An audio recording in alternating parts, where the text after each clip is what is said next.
Greetings, everyone. I don't know, it's 5:15. I don't know if it's super early or super late here. But in kind of going through this footage, I wanted to let everyone know. What is it? Elvis said, he never explained himself. But I'm not Elvis, and maybe I've got some splaining to do in regards to this devastation. You know, we've all been raised in different ways, and we all have had different upbringings in different places. And so I think some things really hit us harder than others.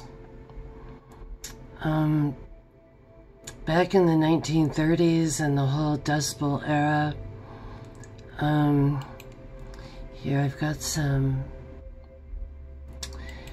pics I kind of came up with from that time when there was not only the Great Depression kind of happening from the banks, but the Great Dust Bowl occurred. And, you know, it would do anyone good to watch these sort of Dirty 30s movies when Oklahoma just became devastated because there had been poor farming techniques. The land was completely disregarded, and a lot of what I call dirt farming occurred, which is different than what we would call regular farming. So there were just so many outrageous things that had happened to the earth at that point, and right now we're seeing a lot of very extreme weather with mudslides and things like that, and I'll show you. And it doesn't have to do, I don't think, as much with climate change, which is a kind of fun, vague term people like to throw around, and I've done other videos about this. When I first came back here, there was a hill that capsized onto itself near Seattle that actually had homes on it that people were living on, and they're buried deeply within the earth. Was it called Oro or something? It was like the worst, weirdest thing, and it had happened because of overlogging. Now this is something that's very concrete. You know, there's overlogging. You can make really easy regulations to pull back on it. You don't have to lose money. Right now we're underselling everything to China. We are not, you know, we're not part of a lot of things that, such as, you know, you can nick the wood now, and that's considered milled, so it can be milled offshore. We've gone over that. But to see what can happen from the Dust Bowl, and my grandfather's job in it was to get crews together, and he was a soil conservationist. That was his job during the Dirty 30s. And he went all about with civilian crews. I would love to find photographs of him.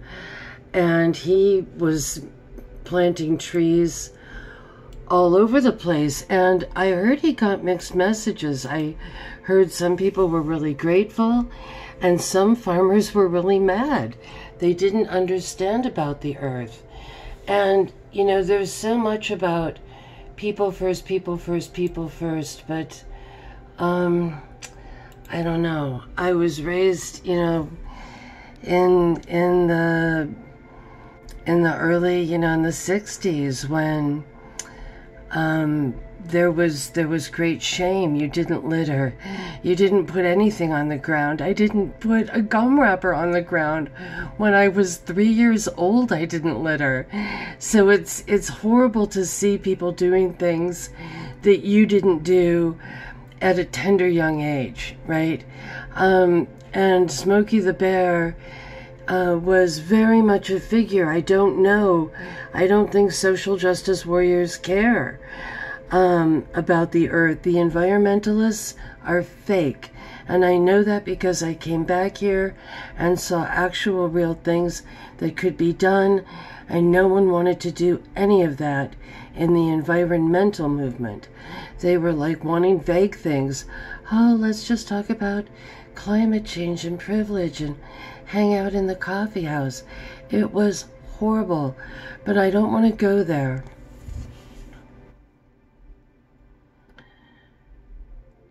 Smokey the Bear just seems like the most fanciful, delightful character who cares for everyone and is super responsible. I don't know if everyone knows where Smokey the Bear came from, and I didn't know myself until we lived in New Mexico. We moved there when I was 9, and Smokey the Bear was from Capitan, New Mexico, and everyone died in that fire that was set by a careless smoker who couldn't be bothered to put out his cigarette or her cigarette. And so that is the story of Smokey the Bear. And those are pictures from the fire. Let me see. The village of Capitan, New Mexico. And Smokey was basically, you know, the only survivor. The only survivor. So it's a pretty damn sad story of why we have Smokey the Bear. So, you know, it's not all about people and what they want and let's just throw garbage all over the earth now, is it, right? Let me type in something real quick here, if you can just hang on for 1 second. Dun dun dun dun. Here, let's see if this is going to come up. All right. These are recent. Okay.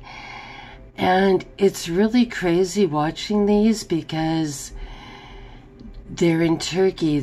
I started watching because I heard about the ones in Maui and in Hawaii.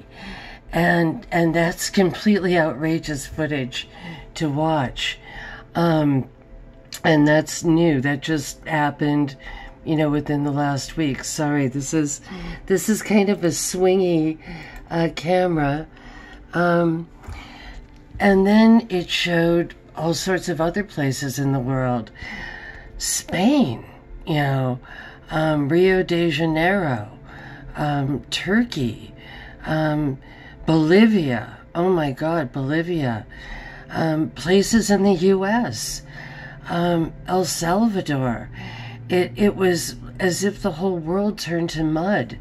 Japan, just whole homes floating away. The most outrageous kind of destruction, just all over the place. And what are they going to find here? You know, some kind of wow, you know? And you know, this is more from deforestation than from climate change. You know, there might be a melting glacier here or there, but there is no infrastructure left holding things up. And that was my grandfather's whole spiel, and his whole shtick was being a soil conservationist. You've got to start with your infrastructure.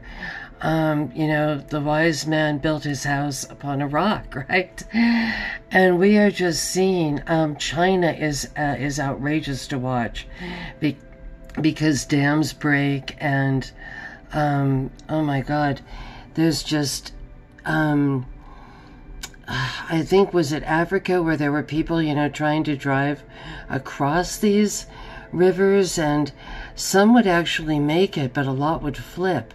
And it was just terrifying to see kind of what is going on with nature, which is much bigger than these political figures, you know, like Nancy Pelosi or whatever.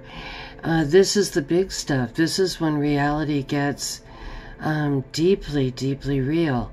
I'm sorry, this video really could have been way better. There's just an amazing, outrageous amount of footage out there now regarding these floods, right? Uh-oh, we've got a little ad here. But, you know, I don't mean to just kind of get lost in this, and yet, what else is there to sort of watch? And I don't know, I just sort of grew up with my grandfather saying, you have to manage your soil correctly. You have to manage your forest properly. And we were all brought up with, you don't litter. You know, I mean, if you can't even get it that basic, then you might as well move to the moon where everything is dead and it, you know, it doesn't matter. It doesn't matter anyway. You know, it's wild. You see these floods, you know, they just go up to the top, and then you see the buildings start to collapse with them, and it's like, oh my God, no, I can't even watch the ones, you know, with animals or people. Yeah, this is like all over the place. Some of them say where it is and some don't. And, you know, let's focus on Mother Nature. Let's focus on not littering out there, people. If any of you are watching this who are mad at me because I have a camera and eyes and, God willing, the ability to occasionally go out there and film. And this stuff really isn't even like the bad stuff. I'm not showing you the flipping giant buildings or anything. God bless you all. Stay safe. Don't litter. Right? Remember our dear little Smokey the bear. It could all be so simple. God bless.